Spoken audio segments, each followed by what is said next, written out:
اللہ کے حضور جھکنے والا دنیا کے سامنے کھڑا ہو جاتا ہے،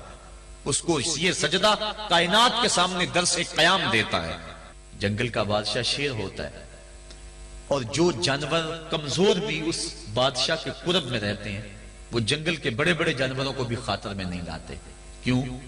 ان کے اپنی ذات میں تو اتنی قوت نہیں ہوتی، لیکن انہیں اس شے کا احساس ہوتا ہے کہ میں جس کی صحبت میں رہ رہا ہوں وہ اس جنگل کا بادشاہ ہے، اس کی قوت کا لوہا سارے مانتے ہیں، اور اس کے قرب میں رہنے والے، اس کی گود میں رہنے والے کسی اور کو خاطر میں نہیں لاتے، اور کسی کا خوف ان کے سینے میں پیدا نہیں ہوتا۔ تو جو مالک کو ماننے والے ہیں، توحید کے دامن میں پناہ لینے والے ہیں، لا خوف علیہم ولا ہم یحزنون، کائنات کی کسی شے سے نہیں ڈرتے۔ بلکہ مفسرین نے فرمایا، یہ جو قرآن مجید میں آتا نا اتقوا اللہ، اس کا معنی اللہ سے ڈر جاؤ،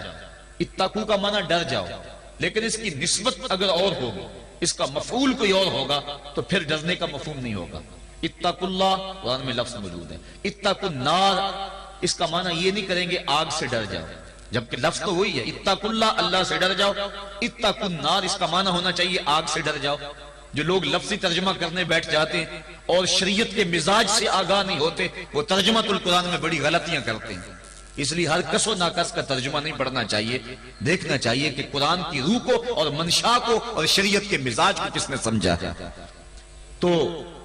اتقوا اللہ کا معنی اللہ سے ڈر جاؤ، اتقوا النار وہی معنی ہونا چاہیے آگ سے ڈر جاؤ، لیکن علماء کہتے ہیں، مفسرین نے اس کی تصریح کی ہے، فرماتے ہیں جب اتقوا النار کہیں گے تو اس کا معنی یہ نہیں ہوگا کہ آگ سے ڈر جاؤ،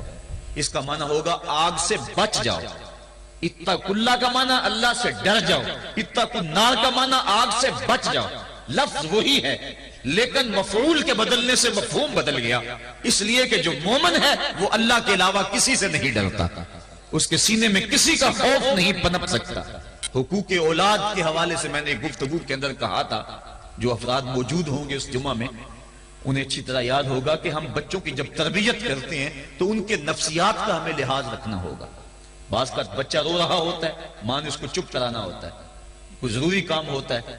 بچہ چپ نہیں کرتا تو ماں اس کو چپ کرانے کے لیے بڑے جتن کرتی ہے۔ تو بعض کا ایسا ہوتا ہے کہ بچے کو چپ کرانے کے لیے ماں جلدی سے اس کو اپنی چھاتی سے چمٹا لیتی ہے اور کہتی ہے بچہ چپ کرو بلی آ گئی۔ میں کہا کرتا ہوں کہ یہ بچے کی نفسیات پہ بہت بڑا حملہ ہے اور بچے کو بزدل بنایا گیا ہے۔ جو بچپن میں جس بچے کو بلی سے ڈرایا گیا، بڑا ہو کر وہ شیر کا مقابلہ نہیں کر سکتا۔ تو بچے کے نفسیات کے اندر یہ شے بچپن میں ہی ڈالی جائے کہ اللہ کے علاوہ کسی کا خوف اس کے سینے میں پنپ نہیں نہ پائے۔ یہ ہے تربیت جو ہم اپنی اولاد کی کریں، اور ایک یہ تربیت ہے جو اہل ایمان کی محمد عربی نے کی تھی۔ 313 ہو کے جبر کی قوتوں کے خلاف کھڑے ہو گئے۔ جب عمیر نے جا کے رپورٹ دی نا ابو جہل کو کہ وہ تو 3 اونٹ کھا سکیں گے، اور 300 سے کچھ کم اور کچھ زیادہ ان کی تعداد ہے، اس سے زیادہ نہیں ہے، میں خوب وادیاں دیکھ آیا ہوں، میں خوب ٹیلے دیکھ آیا ہوں۔ تو ابو جہل نے سنادید قریش کو بلا کر کہا عمیر کی رپورٹ سنو کتنی حوصلہ افزا ہے، صبح لڑائی کی نوبت نہیں آئے گی، صبح تو رسیاں کٹھی کرو، جکڑ جکڑ کے مسلمانوں کو اونٹوں کی پشتوں پہ باندھ لیں گے اور پھر سینے حرم میں جا کے کعبۃ اللہ کی دیواروں کے ساتھ باندھ دیں گے، لوگوں کو تماشا دکھایا کریں گے کہ یہ نیا دین لے کر آئے تھے اور یہ ان کا کیا حال ہے۔ جب اس نے رعونت بھرے اپنی زبان سے یہ جملے نکالے تو عمیر جو سارا منظر اپنی آنکھوں سے دیکھ کر آیا تھا،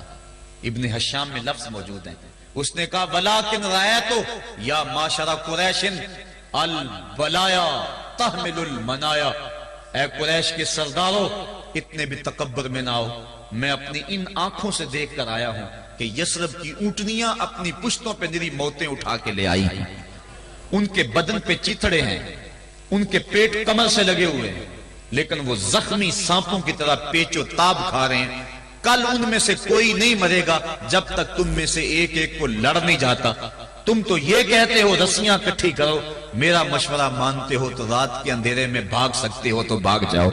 اس قوم سے لڑنا تمہارے بس کا روگ نہیں ہے جو مرنے کے لیے آئی ہے۔ اتنی بڑی قوت کو دیکھ کر ان کے سینے میں خوف پیدا نہیں